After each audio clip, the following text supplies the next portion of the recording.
Welcome back to my vlog. So, gagawa tayo ng improvised, ano ba yun? Yung noodles. Lalagyan natin ng mga healthy vegetable, alright? So, natapos ko na yung lettuce at yung coriander, alright? Pang paamoy. At sorry, mag-noodles ako ngayon dahil trip ko lang or nag-crave ako. Meron pa ako doon koreano, pero sa susunod namang araw naman yan. Not all the times ang noodles kasi bawal yan sa health, right? Kaya guys, pag kumakain ka ng noodles, huwag yung ubusin tong spicy items. So, kailangan half lang or 1/4 para hindi masyadong mataas yung sodium mo salt kasi bawal ang salt. Kaya pa high blood. At guys, lagyan natin ng egg, okay? Ayan na guys, sanang technique para maluto, okay? Dito sa oven. Microwave oven, okay? Yun. Pag nagputok-putok na yan, okay na yan.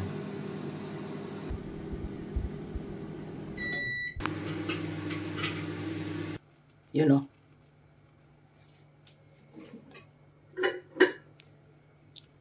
Let's see. Yun! Perfect sunny side up. Lagyan pa ng coriander. Wow! Gandang presentation. Yun, oh, guys, oh. At guys, lagyan natin ng coriander and lettuce. Diba? Tama-tama sa malamig na panahon. Madaming vegetable. Sabi ko, 50%. Diba? Meron pa akong brown bread with white cheese. Yung aking sunny side up. Ito yung brown bread. Okay? Mekos-mekos na yan. Wow. Dapat nga pala, hinati ko lang yung noodles eh. Marami.